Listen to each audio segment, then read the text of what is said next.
Alright, I have no idea if this is going to work out, but at 1/10 the cost of an actual gimbal, I was willing to give it a shot. This is the Roxant Video Stabilizer. So we're going to see if it actually works.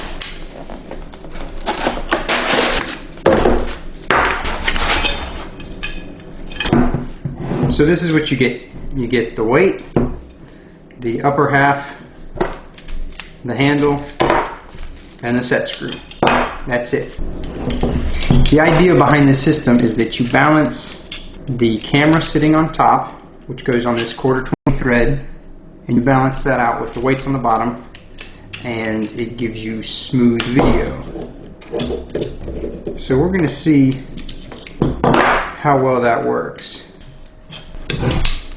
Everybody complains about how long it takes to actually get this thing balanced, but I don't think it'll take as long as the videos I have seen about it. So we'll see. We're just going to start with cell phone on a cell phone holder.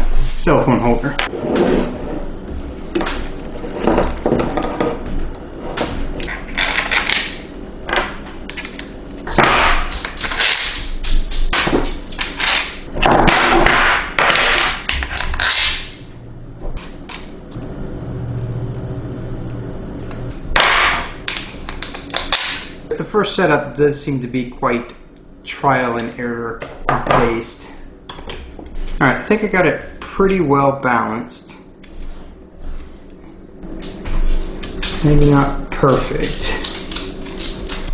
Now, I think that the way this is designed actually makes it more difficult for a super lightweight thing to be stabilized. I think that the more I play with it, the worse it gets.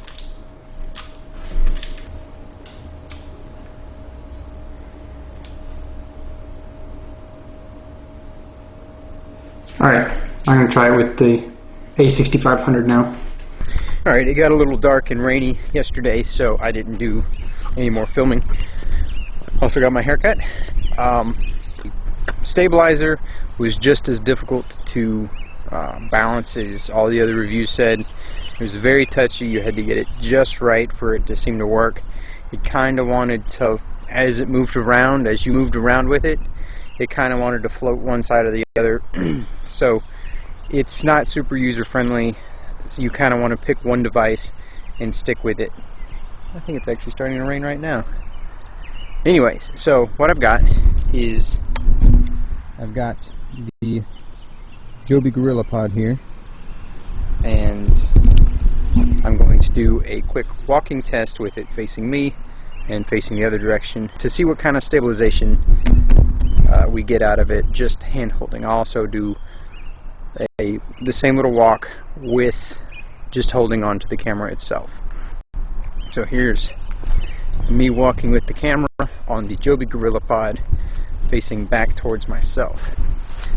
This setup at this distance is kind of heavy, so you don't have much effort left in you to try and hold it super steady. You're just trying to hold it up. So let's switch it around now. Alright, this is just walking with the Joby Gorillapod. This way I can use two hands, focus on how steady the shot is. This is with stabilization turned on.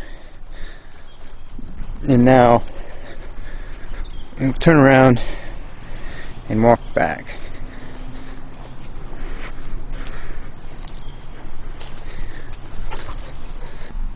Alright, now running fast with the Gorillapod.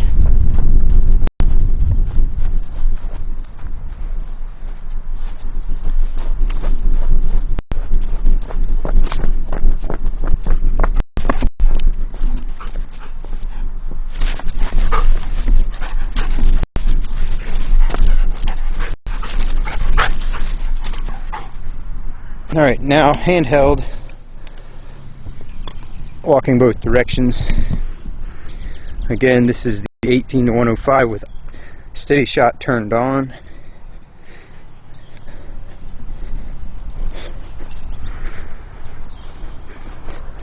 Alright, now let's go get the stabilizer hooked up to it and we'll do the same test again. Okay, this is with steady shot on and with the stabilizer.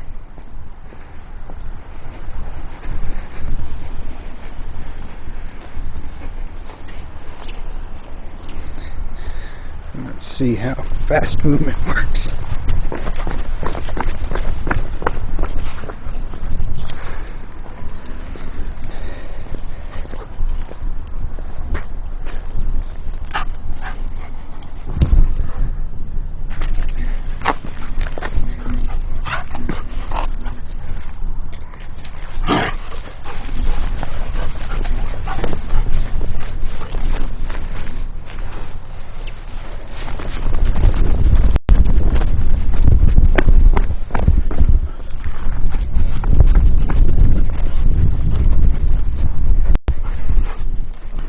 Okay, this is the stabilizer with steady shot off.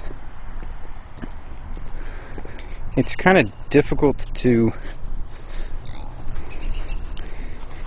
keep it pointed straight up. It kind of wants to tilt to one side or the other, but never really consistently in one direction.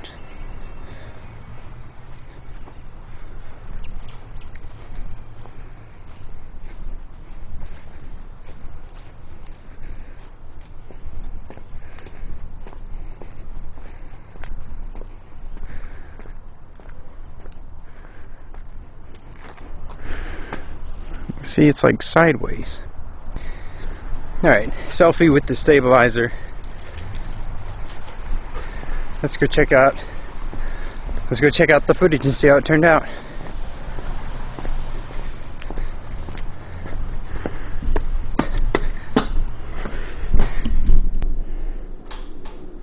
Okay, here's something you may want to keep in mind. A Gorillapod weighs 390 grams.